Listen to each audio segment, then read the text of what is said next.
রাজা বিক্রম এখনো বেঁচে আছেন। সে বেঁচে থাকতে তোমার পুত্রের কেশাগ্র কেউ স্পর্শ করতে পারবে না। মহারাজ, মহারাজ আমার কুমার কেউ স্পর্শ করতে পারবে না, কেউ পারবে না।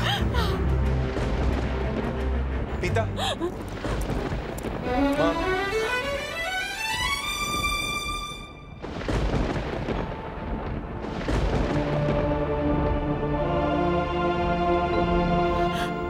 কুমার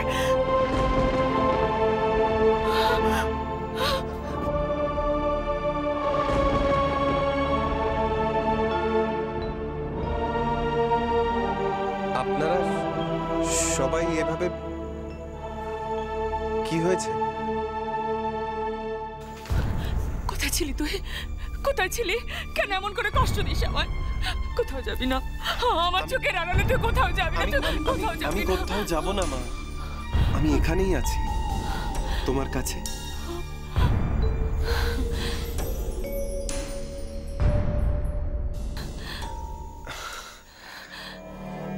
পিতা,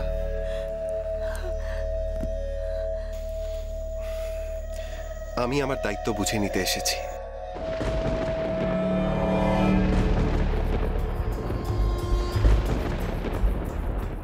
আজ আমি সাবালক,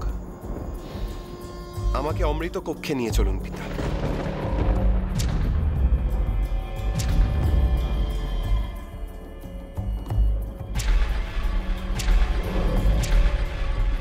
অমৃত কক্ষ, যে রাখাল বালকের মতো পথে পথে উদাস হয়ে ঘুরে বেড়ায়, সে আজ অমৃতের সন্ধান করছে।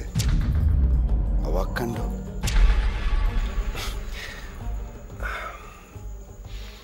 আজ থেকে অমৃতনগরের অমৃতের রক্ষক আমি পিতা।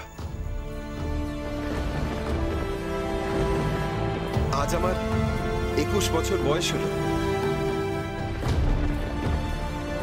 আমার দায়িত্ব বুঝে নিতে হবে না আমাকে? চলুন পিতা, অনুগ্রহ করে আমাকে অমৃতের কক্ষে নিয়ে চলুন।